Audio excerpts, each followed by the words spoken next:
We be live. Hello, Durud and Shalom, guys. Scott Besson just came out with a whole bunch of statements. These are the statements that we were waiting for regarding the economic D-Day, that is supposed to be the most painful economic isolation of a regime that we have ever seen. Uncharted territories, never before seen. We were waiting for this announcement, and the announcements just came. I'm not going to read them to you guys until we go to our group call. So, because I want the people in our group call to be able to hear it as well. If you want to join these group calls, remember we have them every single day. Every single day. So, the link to this is in the description and also in the QR code at the top left. So, you guys could listen to it right here, or you could join the discussion group and talk to us over there as well. I'm going to jump right in, tell people what's happening, tell them the quotes of Scott Besson's, and get their reaction to it. Also, add my own 2 cents to it as well. Let me just jump into our group call and see what people are saying. Anyway, here's Armin. Hey, Armin. Hello. Hi, everyone. Hey, Armin. How you doing? Good. Great to see you guys here. Thank you so much for being here. This is fantastic. Love it. Okay, guys, today is a special day that we have been waiting for today, because Scott Bessent was supposed to announce the details of Operation Economic D-Day. So we went from Economic Fury to Economic D-Day, and he did. He came out, and we have a whole bunch of new announcements. I would want to go through them with you guys and to see what you guys think. I have my own opinions, but I will put a 2 for my opinions because I want to hear your opinions first. I'll just read you the quotes first so we could jump into your opinions first, okay? Who's modding? Oh, okay, so Sid, can you be modding today? Mod. Okay, fantastic. Thank you so much. All right, so let me just go into the quotes, okay? Because that's what I think what we're all waiting for. Let me see. Okay, there we are. All right, so first quote. Saying today at President Trump's direction, the United States Treasury has begun Operation Economic Outcast. Oh, that's the name. Our objective is to sever every economic lifeline that sustains this tyrannical regime until Tehran stands alone. Here's another quote. President Trump has taken action that his predecessors have long deferred, and under his leadership, America is no longer managing the Iranian threat. We are ending it. The strength of America's economy under President Trump allows us to wage this sustained financial operation. Here's another quote. Iran now faces a very clear choice with only 2 paths before them: complete global isolation and subsistence economy. Yes, or a path back to normalcy with an opportunity to rejoin the global economy. Today, we are launching Operation Economic Outcast to foreclose every other option available to the Iranian regime.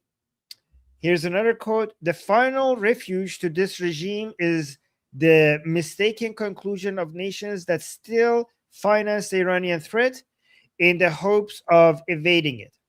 It is no longer acceptable to operate in the gray spaces of this conflict. And then we have more. He's saying nations that facilitate any interactions with the regime should quickly heed our message. Those who stand with the United States will reap the rewards of our partnership. Those who tether themselves to the Iranian regime should expect to share in the isolation of a withering regime. Lastly, let me be clear, any entity that facilitates money laundering, facilitate money laundering on behalf of Iran will be removed from the US dollar system.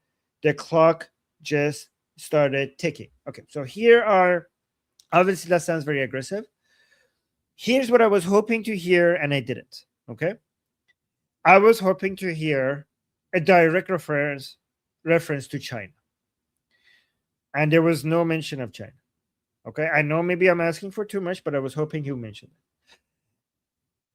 However, Scott Bessent, the first news agency that it picked in the Q&A section, I just watched it before this, before I came here, was Reuters. So he said he went to Reuters first. And the Reuters is interesting because I've been saying for a few days that it's the most important part is China. The United States is able to, it's easier to deal with the other countries to isolate the Islamic Republic. China is the biggest one. And the first reporter and the second one, and the third one, the first and third one, were asking about China. They're like, what about China? Are you going to do this about China? Are you going to do this about the Chinese refineries? Are you going to do this? Well, actually, they mentioned the banks and other companies. I forgot what the other banks companies were. They mentioned the banks. And Scott Bessent, in his response, didn't single out China specifically. And he said, like I said, everybody, right? So that, I mean, I'm assuming that means China.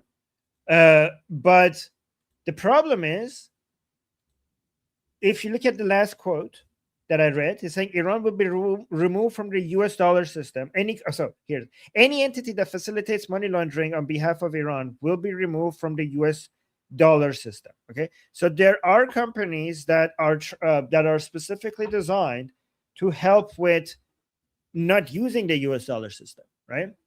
So there needs, and those are Chinese, and there needs to be some other way to target those, right? It is good. This is still good because they're the big banks and the big refineries, not the teacup refineries, but the big banks and the big refineries. They cannot stop using the US dollar system. So taking out like the Hangli refinery and some other major big banks in China and like putting them on notice, that will have a huge impact, right? But there will still be some other smaller companies that are specifically don't use the US dollar system, so they may still be able to use by the Islamic Republic, not at the same volume. So we need to ask, there needs to be a question, what are we doing with that? There's another point that I think it was the last reporter that brought up. It said that this has been compared to the D-Day, right? But when the Americans attacked on D-Day, they didn't announce ahead of time, right? Because remember, right now the sanctions are not yet being announced. So some people thought that Scott Bessent is going to come and announce the sanctions. He's not doing that. He said that this is like shooting in the air as a warning. So the sanctions haven't been announced. This is just a warning for countries to stop their interactions with the Islamic Republic before the sanctions are announced. And somebody also announced that, well, when are you going to announce the sanctions? When are these sanctions going to come? And he didn't give a specific time. And he just said, just know that our patience is running out. And that's what he said. So again, it's going to be very easy with well, not very easy. It's going to be much easier with a lot of these other countries. But the question is the China question, right? So remember that these are the main countries. It's not all the countries in the world. There are specific countries that if you get to push into not trading with the Islamic Republic, everything else will be a very small percentage, right? So if I could remember all the countries, it's China, UAE, which UAE we had great success. They cut all trade with the Islamic Republic. So China number one, UAE was number two. That's why there was such a big deal that they did this. Then we have Turkey, Iraq, Pakistan, and Afghanistan when it comes to trade volume. And this is non-oil trade volume. But oil trade is China. It's just mostly China. And China is right now China is number one with both oil trade volume and non-oil trade volume. So a lot of these conversations comes down to whether the United States can get the Chinese companies. And remember, if it comes to the Chinese companies themselves, they rather not mess with the United States, okay? But it's not up to them 100% because these companies are very much controlled by the CCP, right? But if it was up to them, the volume of trade that they have with U.S. companies or U.S. related companies is astronomically higher than the money that they make from any trade with the Islamic Republic. And if it was up to them, they wouldn't be touching the Islamic Republic with a 10-foot pole. But again, if they get forced to do such a thing, the CCP would not be happy. And as powerful as the United States is, the CCP has more of an ability to respond than, I don't know, than the UAE, right? Relatively. So everybody's waiting to see how aggressively the United States is going to push this against Chinese trade. And also one thing else to ask is how, if this is going to be, some people are voicing concern, and I saw Guy, for example, voices concern before we were in a previous live stream, and I hear so many other people saying this, is that are they going to keep this isolation until the regime collapses, or are they waiting for another deal? Because if they keep this isolation, it is easy to say why this is going to get us really close. Not enough. Obviously, we need other things, but it's going to help us really get closer to regime collapse. But some people are worried that the United States is then going to get a call from somebody else with the Islamic Republic and then promising them, okay, we're going to give you this and this and this, and President Trump is going to call off the isolation. And that's a concern that people have, that this is working so well right now to weaken the Islamic Republic.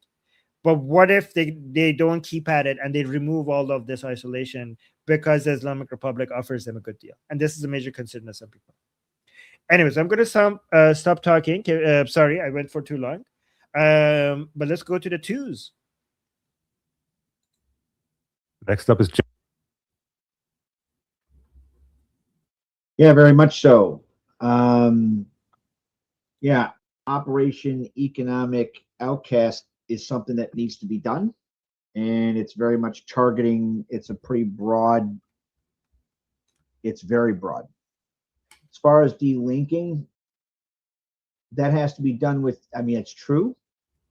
It also illustrates another more broader policy in response to the fact we're in the opening stages of a high-intensity world war, particularly a pre-conflict national mobilization for strategic self-sufficiency and or centering around strategic autarky, right? Not all autarky, not economic isolation, strategic autarky, meaning that no hostile power, coalition, single foreign choke point, or sever maritime route can prevent the United States from maintaining essential functions of national power.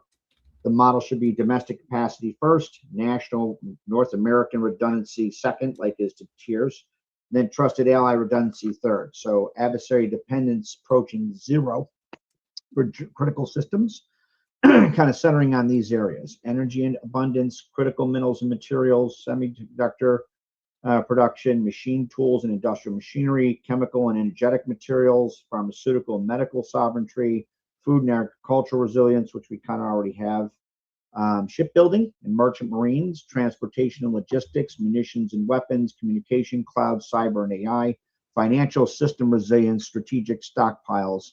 All of those will require us to mobilize. I would contend we should be mobilizing our society akin to something immediately prior and during the Second World War in pursuit of those efforts. And that includes bringing online things like peripheral pools of labor. In this case, non-violent criminals should be provided the option of opting in to working in pursuit of that. So you pay them a living wage. They work 6 days a week, 10 hours a day. They get Sundays off. Their 75% of their money is actually saved in a Treasury inflation protected security. And when they're done, they're given either a presidential pardon or a governor pardon, depending on which crimes that they were incarcerated for. Why? It's to insulate the blowback or secondary and tertiary impacts of having to do this, which we should indeed do it. I'm glad Besson and President Trump are doing it. I would contend also it should also be followed with the mass air campaign and military approach, because even if all that's done optimally, which I very much have a lot of confidence in President Trump and especially Bessett doing it because they are very capable, committed people. You also want to minimize harm to the Iranian people. The Mullah regime remnants are going to do nothing other than rob whatever they can to limp along as long as possible. And I want to minimize the pain to Iranian people who have shown quite clearly that they are our ally. So what's my thoughts on it? I think it's amazing. I can't wait till Bessett starts to get to stomping in his economic Air Force One. There's some other steps that have to be taken coterminously to ensure we have an optimal outcome both for the United States, U.S.-led Western Alliance, and Iranian resistance inside Iran. Thank you, Amu Jeff. Eliani. Hey Armin. So my question was directly for you. So I was can you explain what you mean by you were disappointed that China wasn't specifically mentioned? So like a lot of this goes over my head, but what I do understand is that it's kind of like obvious, like it's like in bold font that China would be most affected as their like number one trading partner. So like why were you disappointed by that not being stated explicitly?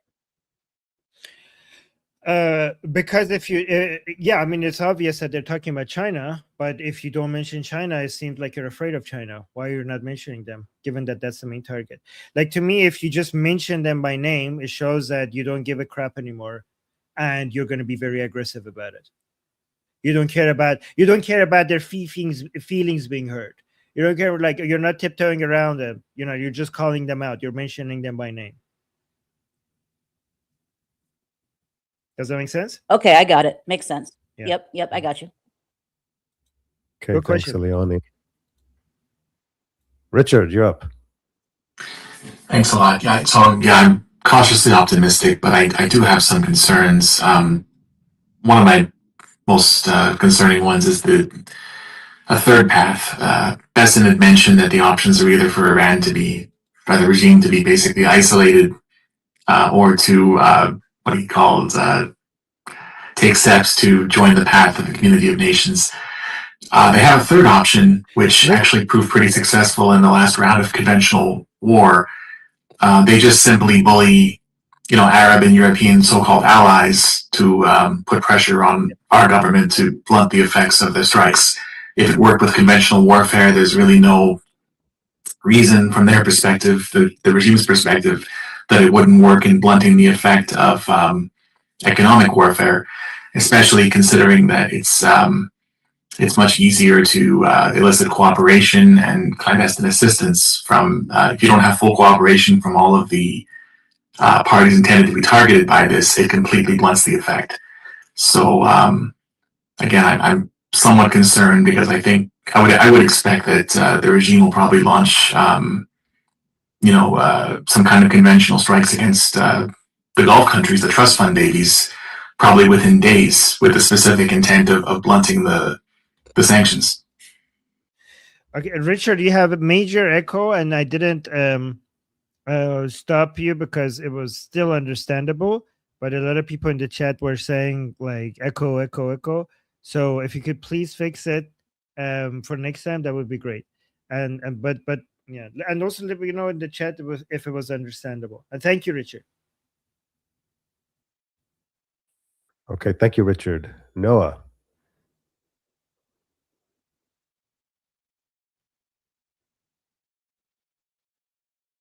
Noah? I'm here. So Armin, I was a little bit disappointed as well that I didn't hear sanctions, not only for China, but other trading partners of the regime, including Russia, even though it's gone down a lot. But you pretty much answered my questions when you were talking with Eliani. So that's all I was going to say. It's interesting that you mentioned Russia. I don't know if how big of a deal Russia is anymore. Russia, I mean, it's always a big deal, but relative to before. But I mean, I'm not talking about military equipment being exchanged. because that's always something that United States is going to be should be stopping. We're talking about the new things that we're talking economically. Really, Russia's biggest contribution to the Islamic Republic was their refineries, right? And the fact that they will take, they will give the Islamic Republic, they will give them refined car fuel, right, and other fuels that they could burn, because the Islamic Republic doesn't have enough refineries itself to refine its own oil, which is kind of really pathetic. But I think Ukraine took care of that a lot. A lot of people think that the current shortage of gasoline and refined fuel in Iran is just because of the economic blockade by the United States. But it's not that. A lot of the shortage right now is because Ukrainians took out a lot of refineries in Russia, which is the main source of refined fuel for the Islamic Republic. And I mean, technically, Ukraine attacked Russia and the Islamic Republic at the same time by doing that, which again is another reminder of how much Iran and Ukraine are aligned, and how much it makes sense for Ukraine and Iran to have a strategic partnership on this, and how much Ukraine and Israel are aligned as well, which I feel like we should be talking about more. Absolutely right. Slava Ukraine. Slava Ukrainian. Yeah. Thank you, Noah. Alistair, you up?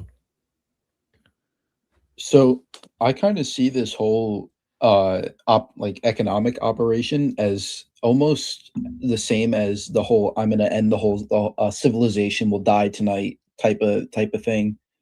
Mainly because, well, don't get me wrong. I think there is definitely going to be some economic like sanctions and tariffs being thrown around and economic isolation. But I think for the most part, what's on Trump's mind right now is he is dying domestically on the economic front.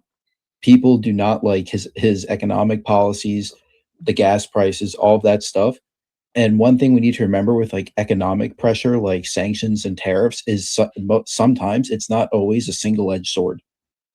Like when we sanctioned and took Russian oil off the market, that affected global like oil prices and stuff like that.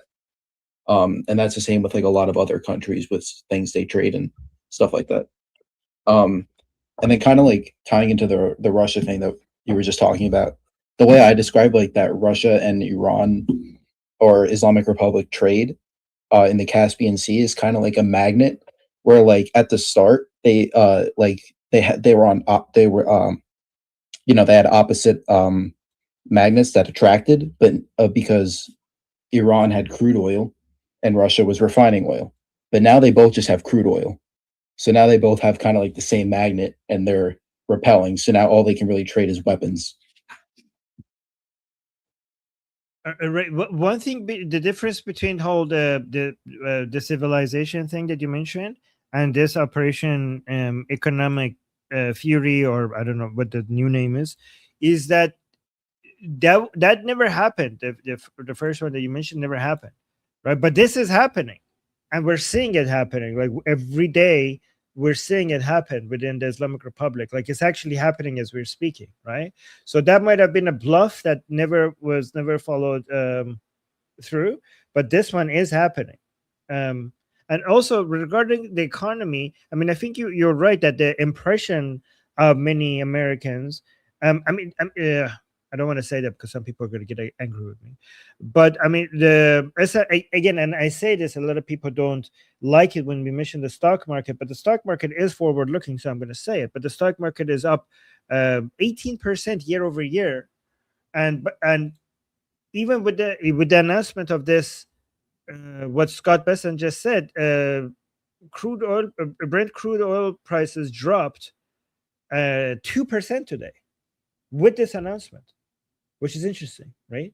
But yeah, do you want to follow up with that? Like, do you want to respond to that before we go to the next person? Yeah. So, what I said was like I think like there's definitely going to be some economic pressure, like sanctions and tariffs being thrown around. But I think for the most part, like the big things, like China, Russia, like the big things that need to be hit, I think they're going to hold off on that because I think that's like a step that this administration may not want to take just yet. I think they're kind of trying to see how they kind of want to see how the Chinese economy is playing out right now, how China's like eyeballing Taiwan. They want to kind of see how Russia, Ukraine's playing out.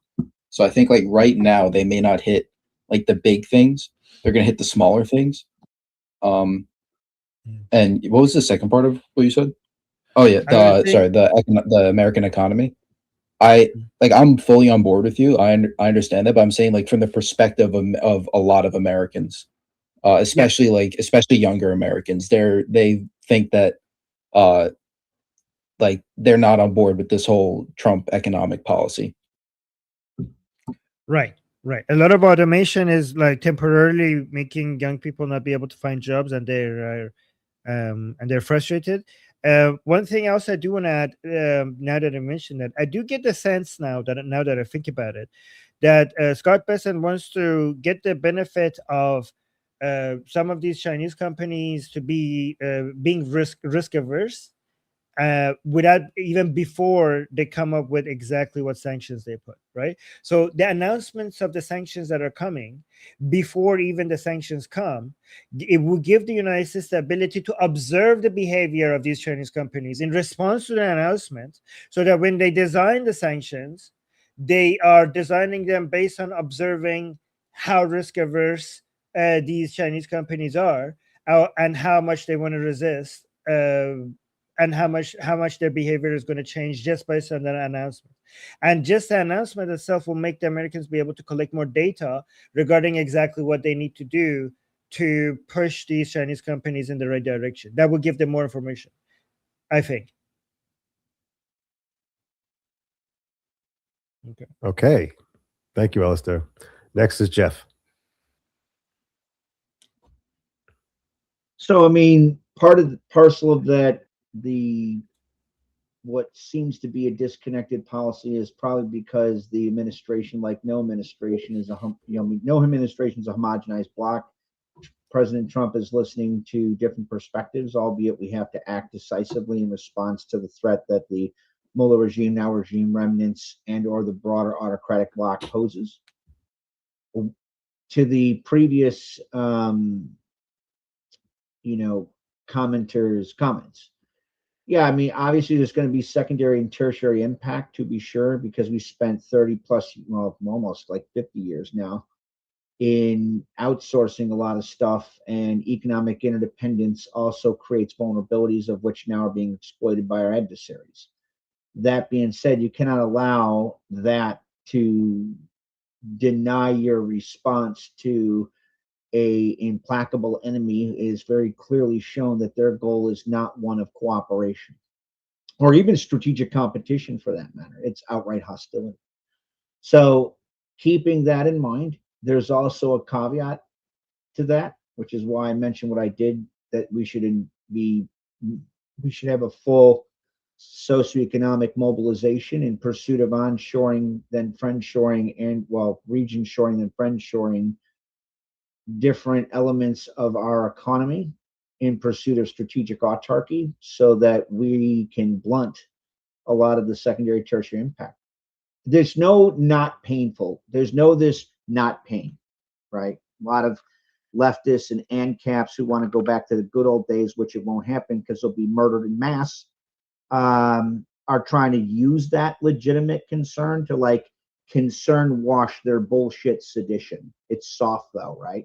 Because it's kind of hard to say, well, the Mullah regime, now regime remnants, is not really a threat when they've killed thousands of US soldiers. They've attempted to kill the president numerous times. They put out a hit on his youngest son, Barron, just recently, a $10 million hit on him. The Mullah regime remnants is engaged in cyber warfare against critical infrastructure. The list goes on and on.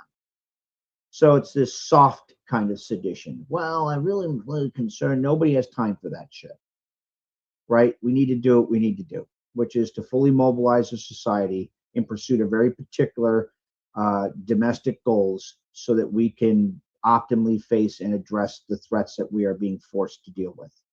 Much because of previous administrations' fucked up policies, mostly Democrats, enabled by Ron Bot shit sticks in Congress. Sorry if that was a little direct.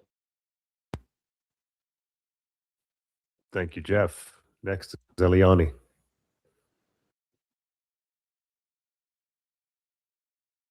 Hey, yeah.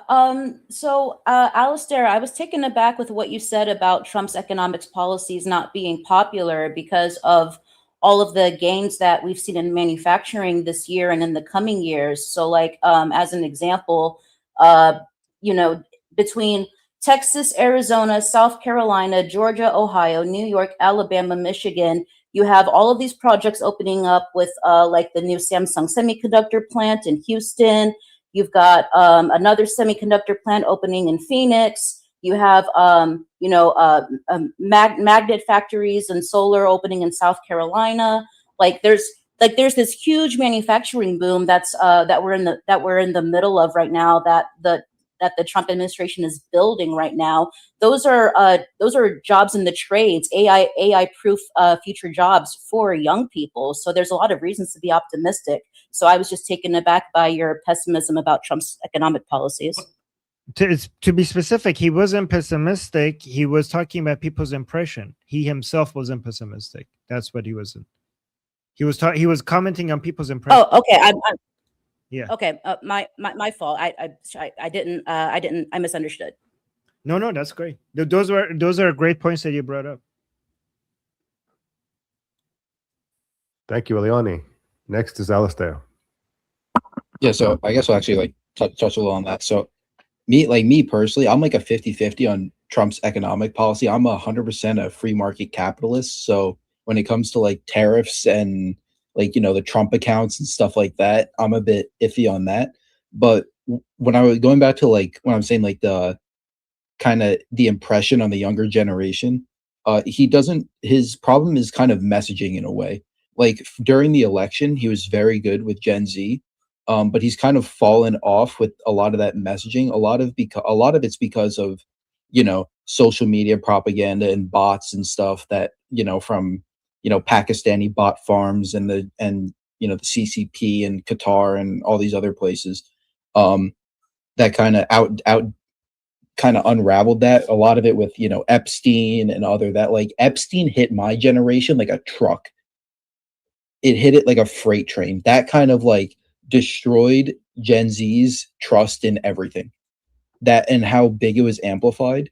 Like whether it was true or it was not, it was being plastered all on social media everywhere. And so I think a lot of his problem with like, especially on the economic front, is the messaging with the younger generation. And so, for example, like I hate Mamdani. I hate everything he stands for, but he is very, very good at messaging and social media and getting to the younger generation. And that's part of the reason why he won. And I think we kind of need to take a page out of his book on that front.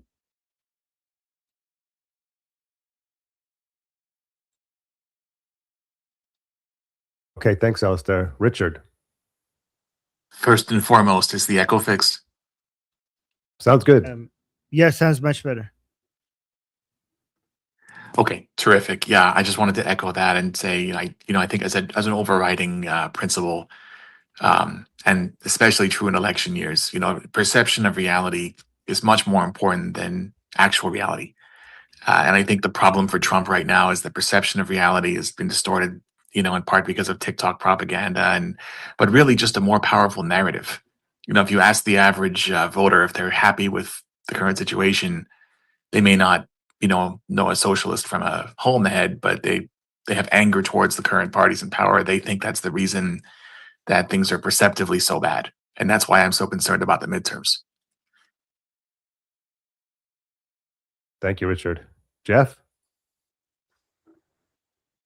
Oh, I mean, there's no doubt that our adversaries are identifying key domestic points of friction and amplifying them. It's part and parcel of Putin, Chi-Com, Mueller regime remnants, North Korean, pick whatever's hybrid and or unrestricted warfare against America, right? Soft power elements of gray zone conflict.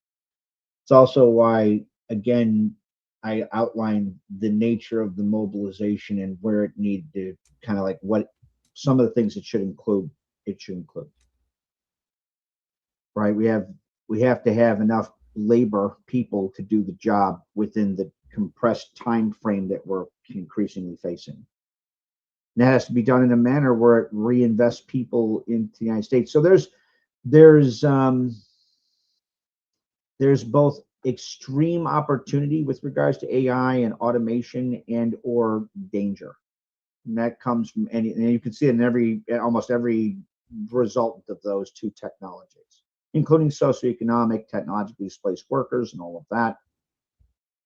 So yeah, I mean, that's something that's got to be addressed. The NRC, that was something that I wrote for this administration about 2 years ago, right before he was inaugurated, looked at, again, providing a meaningful, like a true meaningful avenue for reconciliation and for nonviolent criminals. You know, I'm not an ANCAP. Here's my question to the ANCAP part. Do you support anarcho-capitalism or a total free market approach towards, say, globalization when our adversaries or others that view us from a competitive perspective cheat, right, on the agreements they signed? CHICOM violated the agreements it signed on to, including WTO, or engage in strategic trade approaches towards globalization. In other words, they take advantage of our approach towards free market capitalism, which is exactly what the CHICOMs did. Set up their domestic environment to spur foreign direct investment so people would move ultimately to this point. It's like $37 trillion of physical capital, right, machines and all that stuff, over to China so they could steal everything the knowledge of the process, steal everything that's nailed to the floor. I mean, there comes a time where you have to start matching your enemy. It can't just be, I don't know, it's hard for me. It very much reads, it's off-putting when people say we should take a total laissez-faire free market approach. It'd be like somebody saying, well, we should do a free market approach during the Second World War. No, that's not what they did. We're still capitalist. That said, there are certain things realities we have to deal with, right? And that's not just magically fixed by the free hand, like the invisible hand. And that comes from someone who's a militant anti-communist that supports capitalism. I mean, there are places where public sector has to be involved. There's no doubt about it. I don't know. It's a weird, I guess, how would you resolve, my question to you is, how do you resolve the challenge posed vis-a-vis the United States adopting, say, a total laissez-faire free market approach towards globalization when elements like Putin and CHICOMs and everybody and all of our adversaries have adopted a strategic trade approach towards globalization with the goal of cheating? All right. No more twos, so we could get to other topics. Okay, next is Shauna. I would say that part of the problem that I see in Gen Z, I see this happening to people that I'm friends with, that I go to church with, that are a little bit younger than me, that are Gen Z. They're complaining about certain things, but they don't really have specific arguments about what they're complaining about. To Richard's point, they're just like, I don't like it. That's kind of what I'm seeing from them. As far as the issue as well with the job stuff, there is a problem where younger people are having a hard time getting onto the job market, but part of that is because the economy is sort of, partially because of Trump's policies, but partially just because of natural changes in the economy, is starting to level out. And what was happening is that my generation was coming in and filling the gap. I'm a millennial. My generation was coming in and filling the gap for retired boomers, which, by the way, we had a problem too, because boomers stayed in the economy as workers for much longer than previous generations, but we were filling their jobs or filling that gap. But Gen Z is coming to a market that is now filled predominantly with Gen Xers and millennials. They're not competing with people who are retiring anytime soon. So that is creating a natural suppression of jobs, regardless of technology and tariffs and blah, blah, blah, blah, blah, blah. Just outside of those things, there was always going to be a bottleneck here. And what the solution is, I don't know. But I just kind of want to point that out. Is part of it is that a lot of boomers are just no longer in the economy, and my generation filled their gap. and Gen Z just doesn't have as much of an on ramp as we did in certain areas. So that's part of what's going on. Great you, idea, Shauna. Shauna. Sam is up next.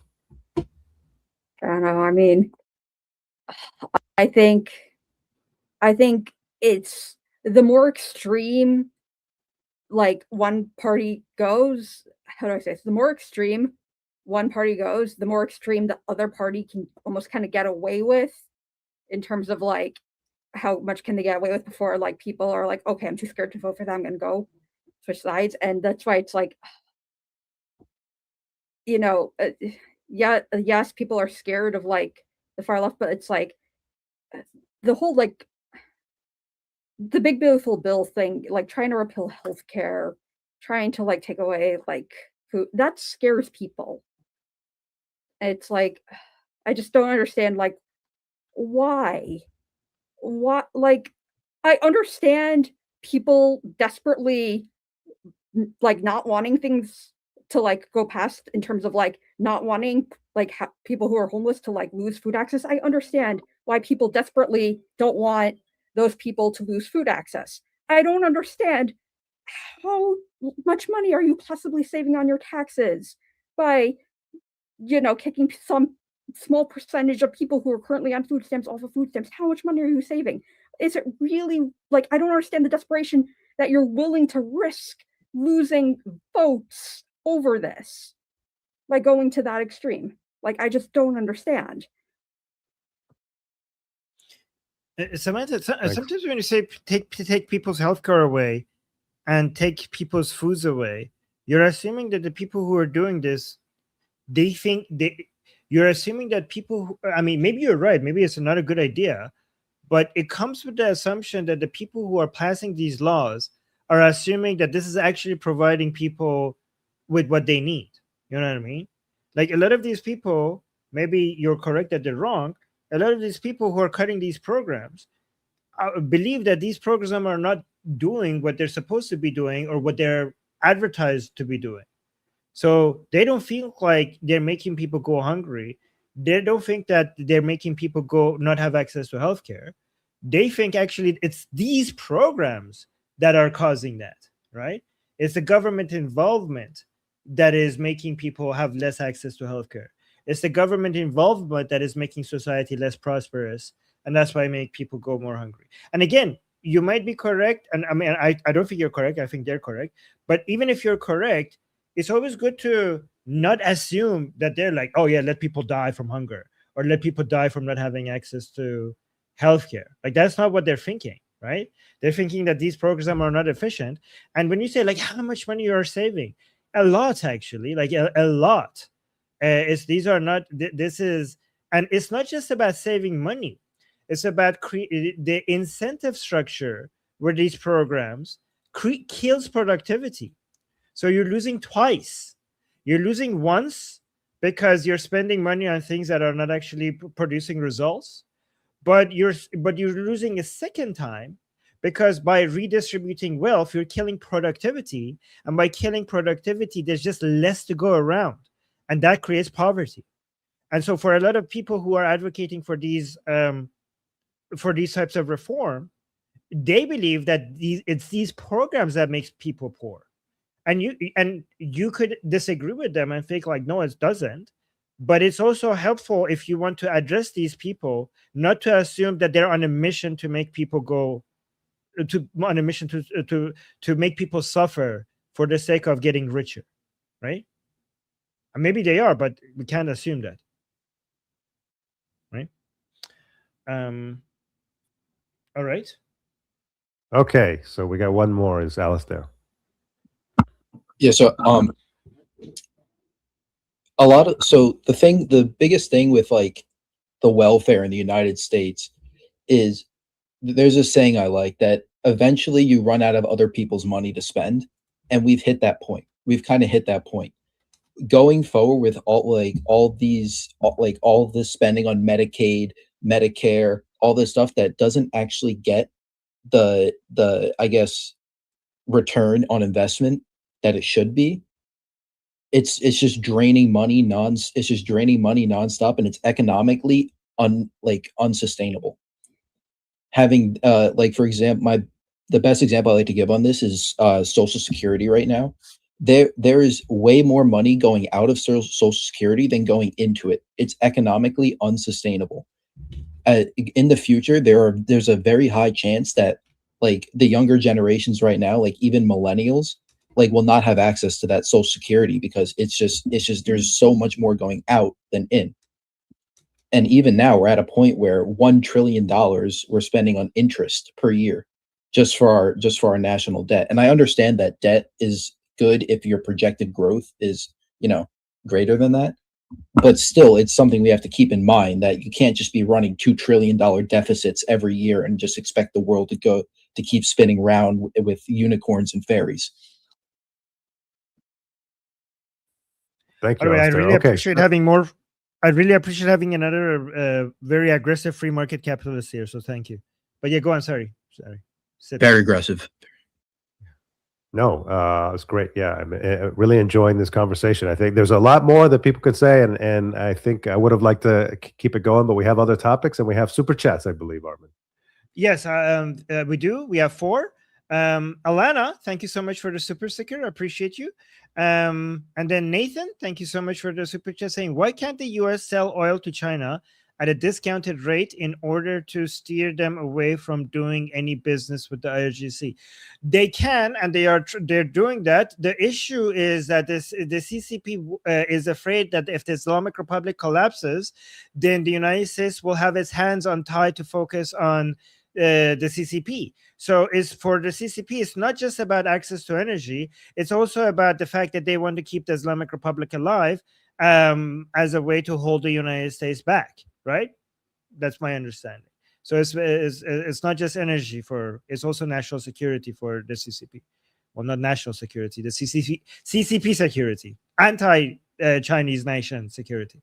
Thank you so much, Nathan. Let me know, guys, in the chat if you agree with that. Alana with a super chat saying, Magbar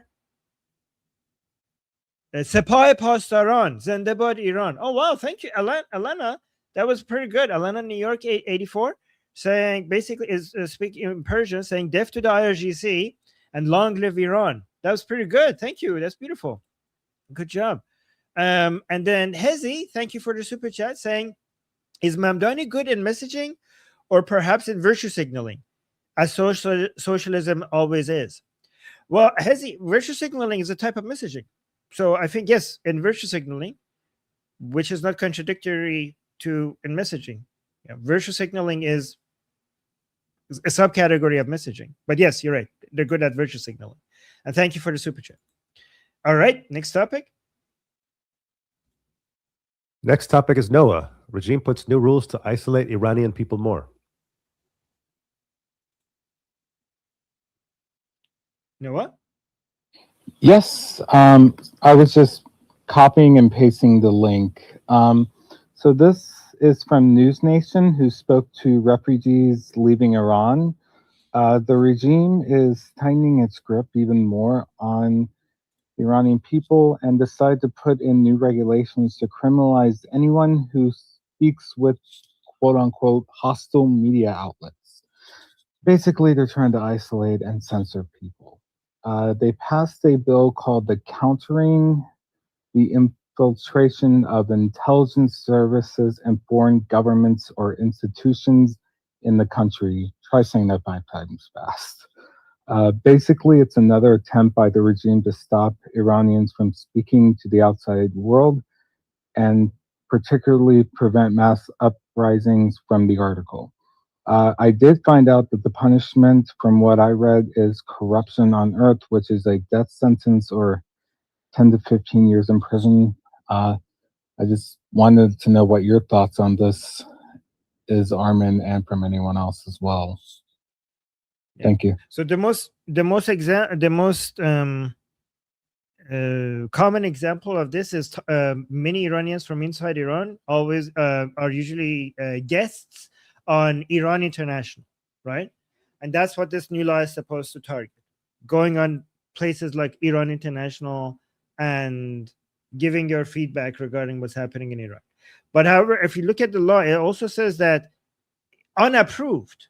So if it's approved by the Islamic Republic, you can go, because if you're going there to defend the regime, right? Like if you are, so you have to, they would let you go, right?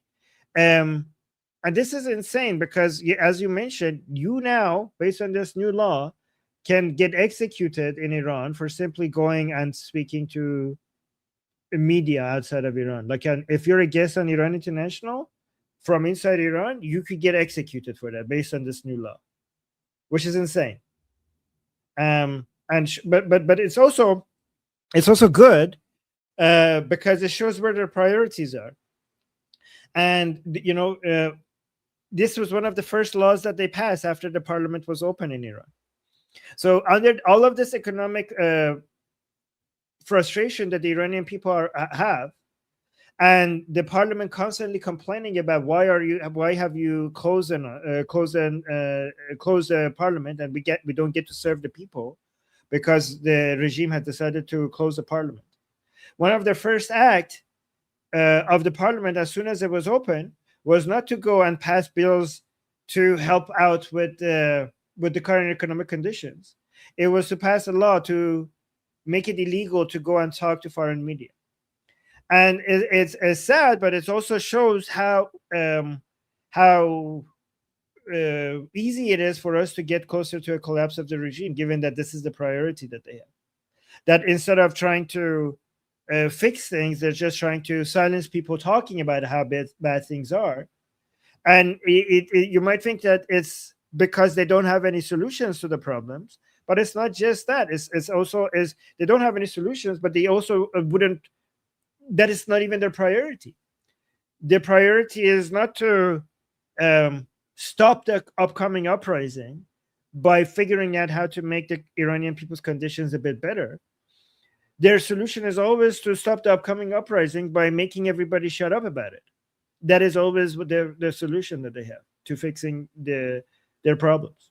Anyways, I see some twos in the chat, so I'm going to stop talking. Okay, next up is me. So I just wanted to say that, this is an example of something that maybe at first glance looks like a lever of control that the regime has that they benefit from. And so one thing to note is that open societies and closed societies have built-in advantages and disadvantages. But we can look at this. We can look at what the regime is doing to its own people, and we can understand it also as a disadvantage. It's a disadvantage for them because we can talk to each other and we can criticize each other and we can brainstorm and come up with better ideas and benefit from each other's criticisms. And they are suppressing that. They're suppressing that. So they're demanding a sort of an ideological standard that everybody has to meet in order to communicate. In order to even be heard, they have to. So what's even the point? Like, we know what you're going to say because you're obligated to say it. We have to understand that this is a weakness of theirs and we have to exploit it. Okay, next is Richard. Absolutely. And I think to also echo that point, echo again? Yeah, a little bit, but it's okay. It's funny because you say to echo that point and you're echoing. I don't know if that's... It's an intended pun, echo. Okay, go ahead. I think it's not that bad, but if you could fix it, that would be great.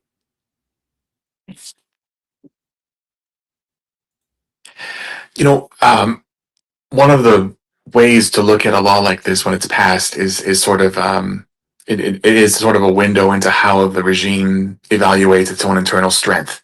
A perceived strong position would probably not necessitate passing a law like this. So optimistically, they are projecting weakness, even if it's just a perception of weakness. It definitely shows that they're afraid. So I think that's one thing to take from this. Yes. Yeah, sure. Absolutely agree. Okay. Noah wants to go again. Noah, it's you. Just to close out, I just wanted to make a point. It seems like, and I could be wrong on this, but it almost seems like they're taking a page out of North Korea's book, because it seems like this is something that North Korea would do or has done to prevent people from speaking. But that's just something I thought of. Yeah, I think that's right. I mean,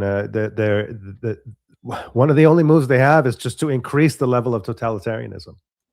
You know, it is ultimately, it's destined for failure. You know, whether there's war or there's not war, it's destined for failure. And this is something we have to understand, and we have to start to build confidence in ourselves that our open system, despite its challenges and despite its disadvantages, is actually way better. And we need to build that confidence in ourselves to recognize that. Okay, so that is it. Armin, we don't have super chats, correct? Yeah, no super chat. How many ones do we have? We have 3. Okay, great. Let's go. Okay, next up is Oh, Jose. we actually do. We actually do have a super chat, but I just got right now. Casey, thank you so much for the super chat. Say, what do you think their next desperation move is? Negotiate, begging for negotiation, begging for coming up at the table. Once the economic condition gets so much worse, telling the United States that they're willing to give up what they were willing to give up before and more. At some point, I think we're going to reach there by some parts of the regime. Great question, Casey. Yes, great question, Casey. Also, I think we heard in the stream earlier today that J.D. Vance's a very, very close friend, Field Marshal Munir, is in Iran right now. Yes. So maybe they're cooking up some sort of a new negotiation. True. Okay. Next up is Jose. He wants to talk about U.S.-Canada trade relations. Okay. Go ahead, Jose. So I thought, Armin, you might be very interested in this. Very recently, the United States and Canada have had a very interesting trade conference between the two of them that the Canadian half walked out.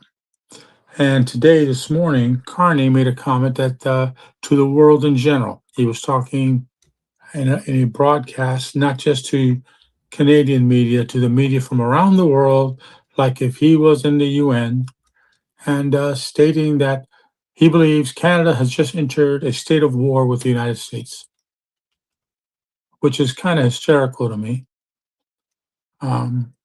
But you're the Canadian in the room, or you live there. I want to know what your opinion is on the BS between the two leaders. Yeah, I mean,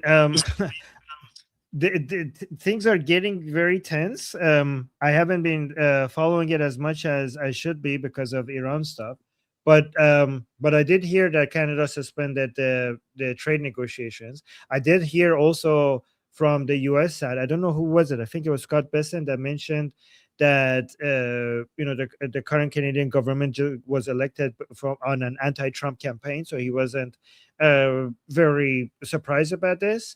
I also heard that Mark Carney has rejected the U.S. demands, calling the terms like that unfair.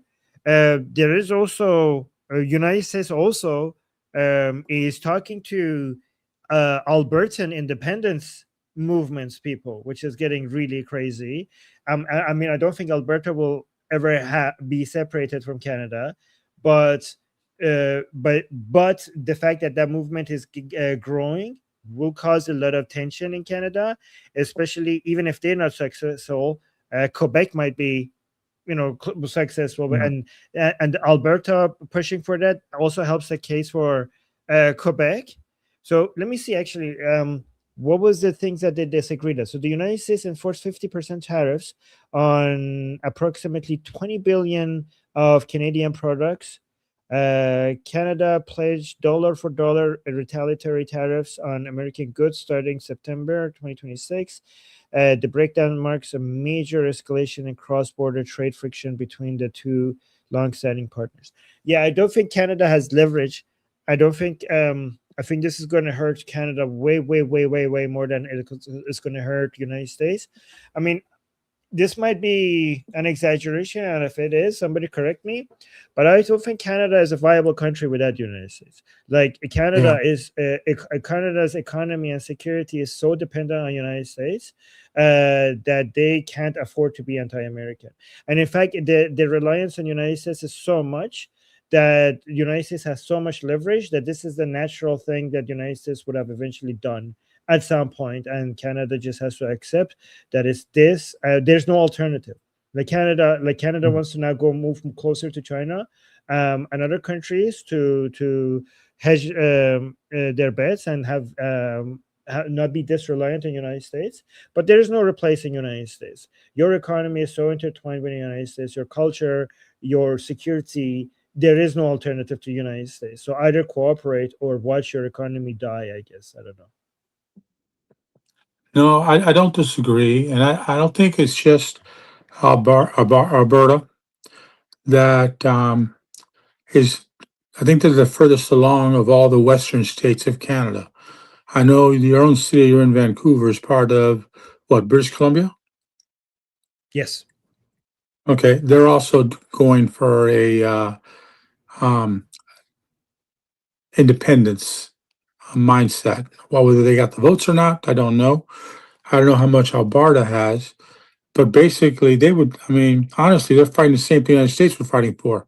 No taxation without representation. And they don't feel that they were represented in Carney's government at all. And that Carney's government has destroyed a lot of the industry in Alberta for sure, but some of the other major provinces, Saskatchewan, Alberta, British Columbia. I've heard Quebec, and there's another one in there somewhere that I'm missing. But yeah, that's one of the things that I thought was interesting today. And then going up, I had this topic, and then something else popped up on my computer. Have fun, folks. Representative Al Green files articles of impeachment against President Trump again. Al Green, who just got beaten by another Democrat and will not be coming back to Congress in January.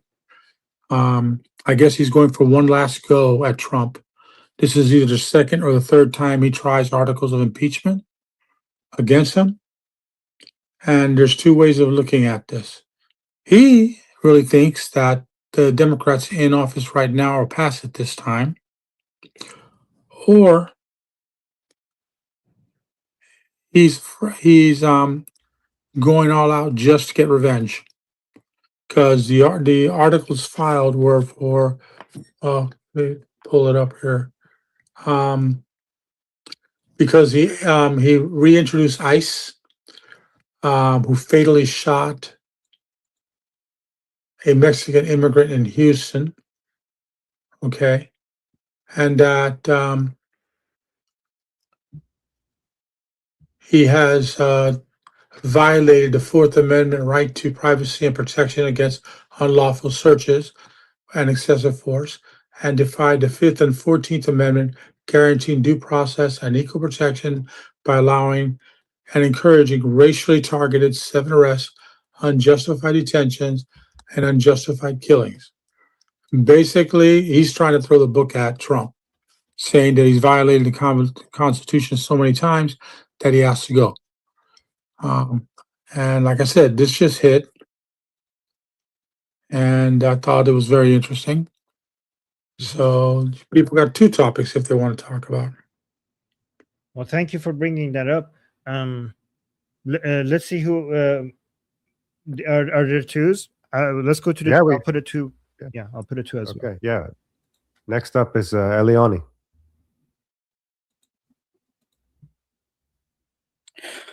Okay, so there's a lot to respond to there. I'm not really sure where to start. I guess I'll just start with Carney's strategy. So Carney being a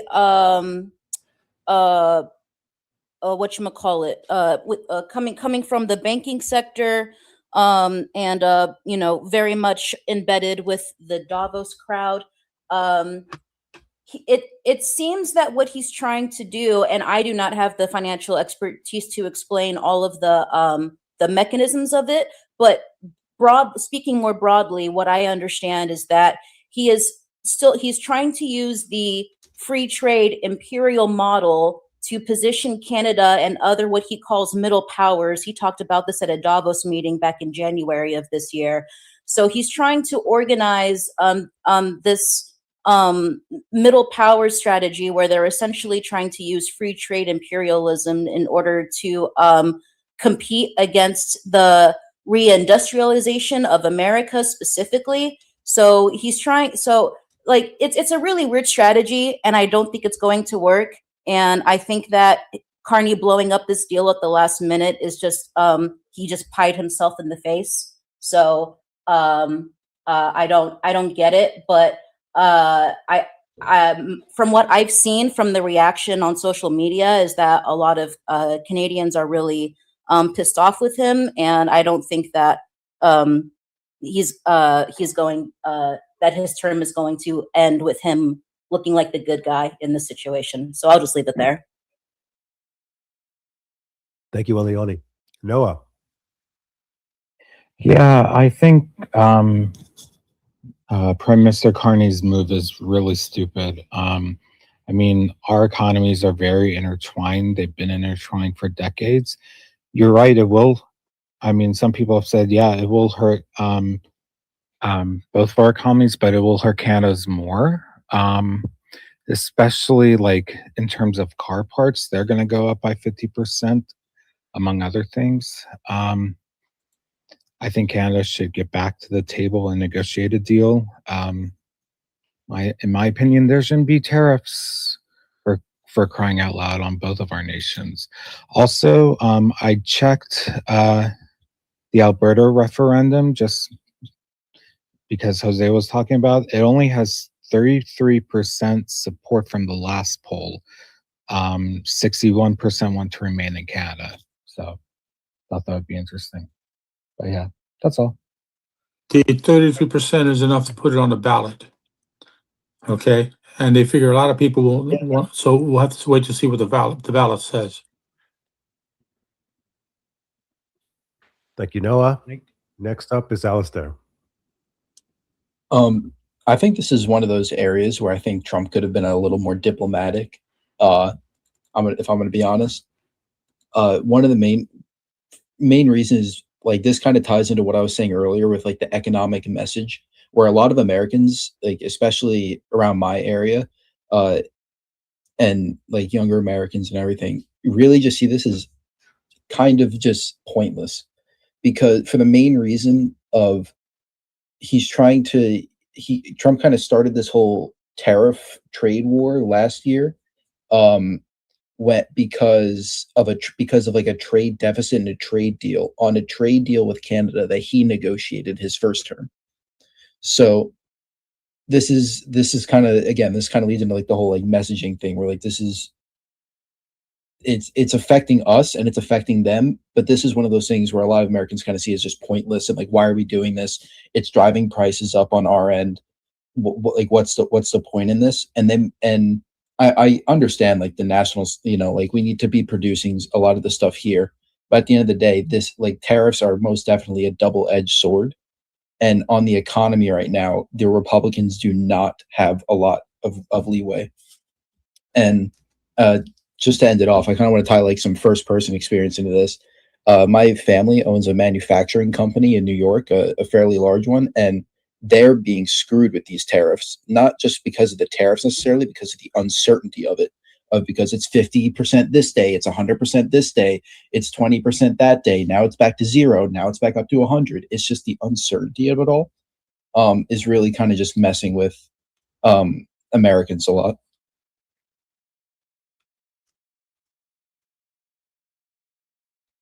Thank you, Alistair. Sean, are you up next? Yeah, to Alistair's point, there is a lot of medium-sized and smaller companies that have been hurt by tariffs. I've heard that. I can't speak to like any details, but I have heard that in general. I would like to point out, though, that part of this, while I agree with Alistair's point in the messaging and things, part of this is because Canada was already trying to cozy up to China and has tried to stay close to China. The other issue with Canada, this is maybe it's a hot take, but Canada is still part of the Commonwealth, and as a result of this, psychologically, they still stay close to another continent, and that continent just geographically, without even if the CCP didn't exist, right? They would have different motives than us because they're literally in a different place physically on the globe. So Canada's not. Canada has a little bit of an issue where, in my opinion, in its identity, it should be tied to the North American continent, but there's a pull still to be part of the old, like, transatlantic kind of identity that was common in the past. But we're just on a new page now, and I think we're more focused on our hemisphere, and Canada kind of needs to get its shit together and just be part of our hemisphere. And our hemisphere is being hurt by China, and they don't want to, like, they want to have both ways. They want to go back to how it was, in my opinion, and I don't think it's just not going to work. So that's part of what's going on as well. I don't agree with everything that Trump's doing on a strategic level, but I also understand that when our northern border and our southern border are both trying to suck off the CCP, that's a problem for us. That's kind of how I feel. Thank you, Shauna. Armin, you're next. Okay, so a few points. Yeah, Sean, I think that's what should happen, but it won't, because the Canadians, on average, they're again, no offense to Canadians. I mean, I don't know, maybe offense to Canadians. Never mind, I don't care. Their identity is we're not American, and we will never be like Americans, and we're better because we're not American, which is kind of ironic because it's very American. Like, if you go to Canada, their entertainment is American, their food is American, their street looks like America, everything looks American, right? But the number one way of expressing Canadian patriotism is that we're not like the Americans and we're better than the Americans. And part of it is like we're more left leaning than the Americans, and we're better than Americans because we are more left leaning than Americans, right? And that's why it's hard to integrate a population like that to, with the order of the Western Hemisphere the United States has in mind, because they don't want to submit to that, right? And it's true, like a Canadian also always wanted to see themselves more as European, and which is not true, but then close to America. But now they're not getting Europe, they're not getting America because they don't want America. They're getting China, and this is very dangerous, because the whole point of the Dundro doctrine and everything is to protect the Western Hemisphere from United States enemies, and President Trump has done a very good job in trying to close the access of the Islamic Republic, Russia, and China to the Western Hemisphere in the south. But now China is finding a way in from the north, right? And this is a huge national security issue for the United States that I don't think a lot of people are taking seriously. China is coming right next to the borders of the United States bigly from the north. So this is something people, Americans need to take the Canadian threat, which is the Chinese threat, a lot more seriously than they are right now. So, yeah. Okay, next up is Eliani. Armin, as usual, you have the most astute observations. Can I real quick share my screen again? Hang on. Oh yes, of course. Let me allow screen sharing. There you go.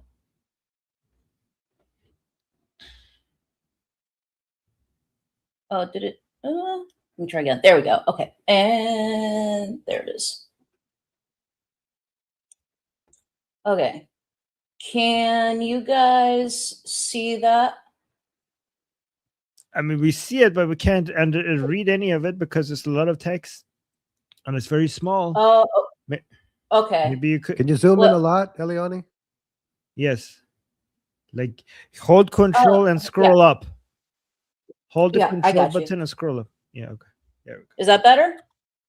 Like a lot more. Like More? yeah, okay. I guess it's fine now. I mean, you have to like, we still can't read it, but you could just explain it to us. Yeah, I- okay. Oh, okay. Well, I'll just explain it to you then. Sorry about that. I tried my best. Okay. So, That's it. basically, no, you hit the nail on the head when you were talking about the how the Canada threat and the China threat are kind of they're sort of hand in glove, right? So basically, I originally wanted to respond to something that Alistair said earlier about how Trump could have been more diplomatic. I believe is how it was phrased. Here's the deal. Canada has been scamming America for a really long time. They import materials overseas from China. And then once it gets to Canada, they basically do a label swap. And then those materials then enter the US and avoid the tariffs that China would otherwise have to pay. So this is an article from the White House. It's called the Great Transshipment Scam, and it basically goes through and explains in detail how China via Canada and Canada's complicity with China in ripping the U.S. off for years and years and years. So as far as Donald Trump is being, too harsh, actually he's being really, really nice because they've been robbing us for a really long time with their label swapping scam, and Trump is just not letting them get away with it anymore. Great. Thank you, Good to Eliani. know. Jeff. Yeah. So before I very much so, that's actually called white labeling.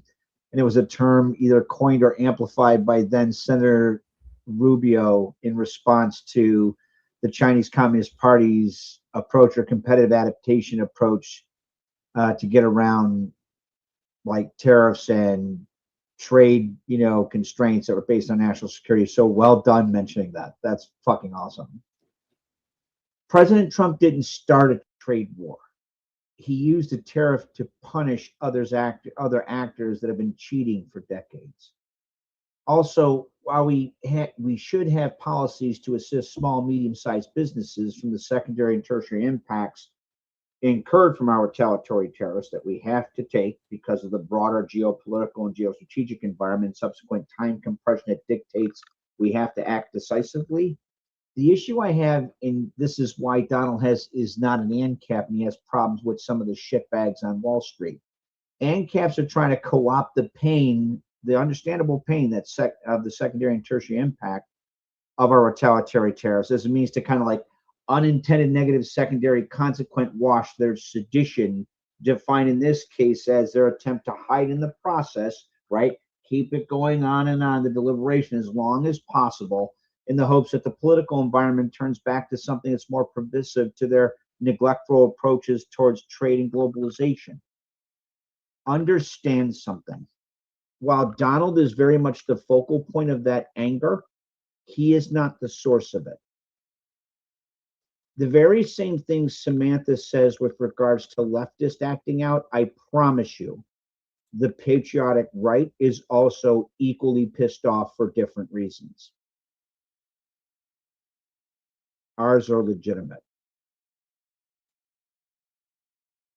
The reason I'm mentioning that is this. A lot of the discussion that needs to be had on these topics, which is crucial both for U.S. national security and global stability, is getting adulterated by all these kind of disingenuous arguments. And that's very much making a less optimal response that is going to be more kinetically inclined possible, probable.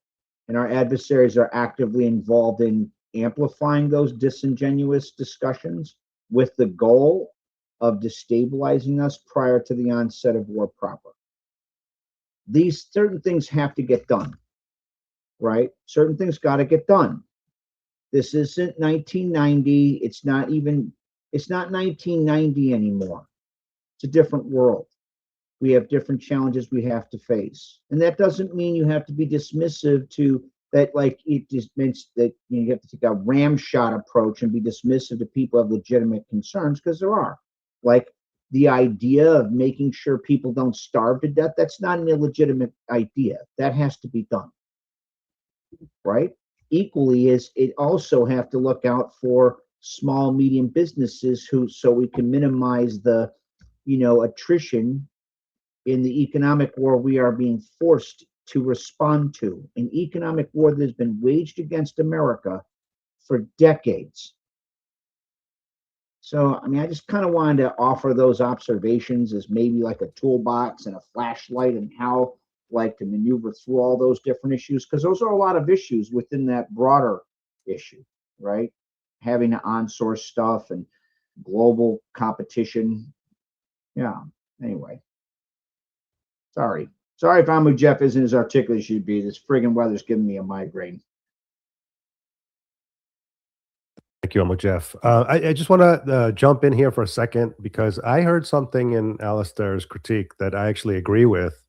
And I think the pushback seemed to be a different interpretation than mine. So maybe when Alistair goes, he can clear it up. But what I think happened, with the past Canadian election, is that Poilievre was in a really strong position.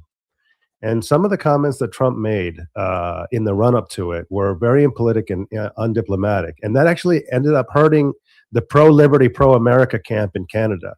So this is not a blanket condemnation of Trump, which we talked about it before, and I also agree that he's been a net positive. And this is so, and this is not a defense of Canada's economic policy either. So both of those things, I think that we're all kind of aligned on. But I do think that one of Trump's downsides is that he can sometimes use undiplomatic rhetoric that hurts friendly political groups around the world. So that's my interpretation of it. But Alistair is going up right after Kade, so maybe he can clarify. So Kade, you're next. Thank you, Siddhartha. I was basically going to say what you just said. So I am one of a small minority of Norwegians who, if I was American, would support the Republicans over the Democrats. And although I would say that the reason why the minority of people in my country who would say that is so small is because we got a very skewed perception by the media of American politics, and most people never hear the Republican side of the issue, but that's a different story. I would say, although Trump has done a lot of good things and so on, the comments that he made about Canada being the 51st state and the Prime Minister being the governor and so on were probably very unhelpful in terms of the last election. And I would also say something similar for the comments that he's made about Greenland in relation to Denmark. And one thing that I have appreciated with this circle is the kind of alliance of patriots from across the world, and how patriots ideally ought to support each other from different countries. And I think that's something that's much more helpful to our values worldwide than, insulting other countries as such. I think we should, criticize people and ideas we don't like in other countries and not, insult the territorial integrity of other states. Thank you, Kade. Alistair, you're up next. Yeah, so I want to start off just saying I voted for Trump. I agree with a lot of what he does, but I also disagree with some of what he does. And this was like one of the things where I very much disagree. For the most part, I agree that Canada's relationship with China is most definitely a problem that we needed to be addressed and stuff. The problem is, again, just how he went about it, where you can say he didn't start a trade war, but he did. he started he like, remember Liberation Day, like April, I think it was like April 2nd, we're tariffing the entire world, like no matter what, like that whole thing. And I think this kind of leads into Trump at like, you need to understand Trump, and he ran on kind of like this idea that our enemies are like, we need to be tough on our enemies, but we also need to be very tough on our allies too. And I agree with that for the most part, like on the NATO front and a lot of those other fronts, especially with the European countries.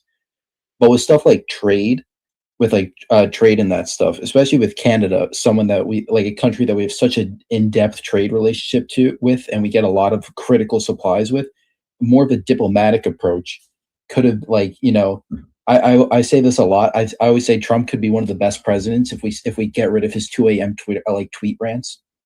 And I wholeheartedly agree with that, because this whole, like, again, it's not like it was the uncertainty. It was the 50%. It was the governor, 51st state, 50%, 100% tariffs. All of that kind of just tied into this whole kind of what turned into be this long, dragged out trade war with Canada, when it could have been, Pierre Polivet. I'm not going to try to pronounce his last name, but the Pierre guy. He gets into office, and now we have an actual viable partner that we can work with. Instead, he kind of gave them like a rally around the flag effect almost.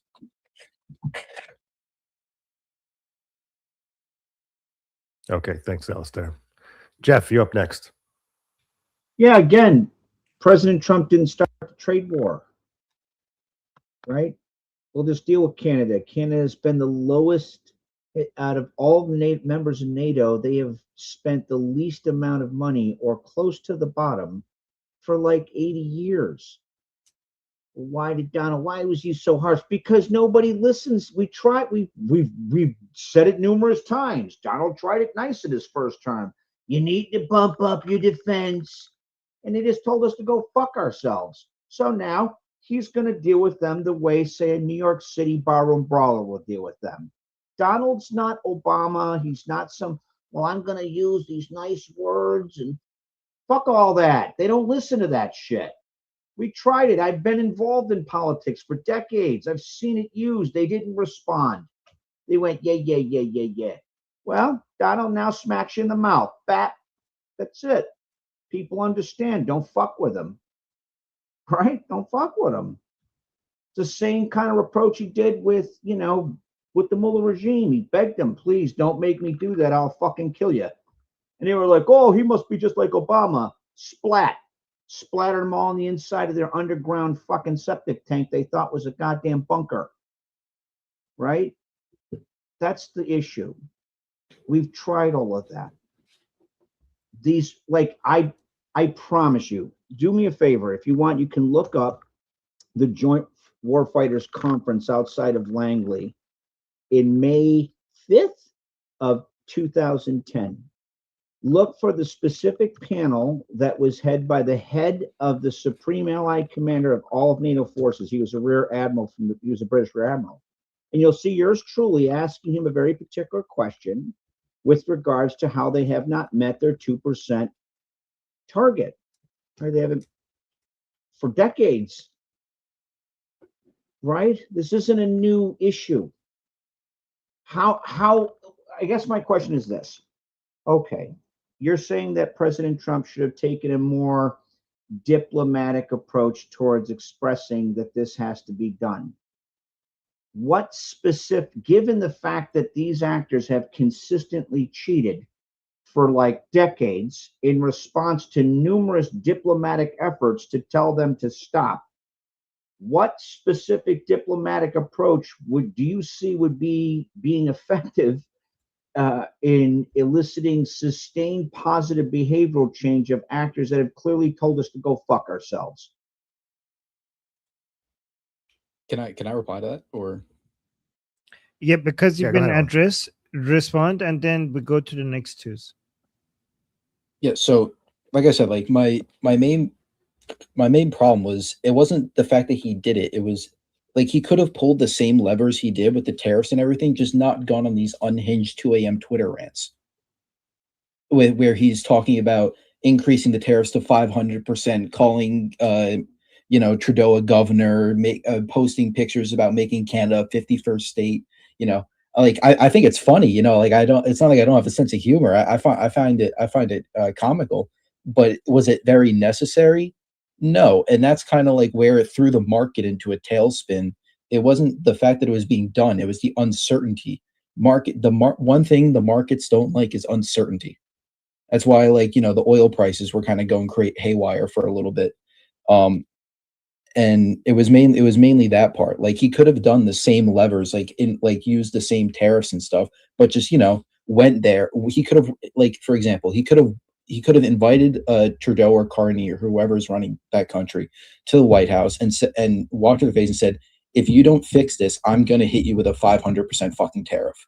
He could have said that, but privately. But instead, he went on these Twitter rants and everything, and it kind of threw the whole thing into a whirlwind.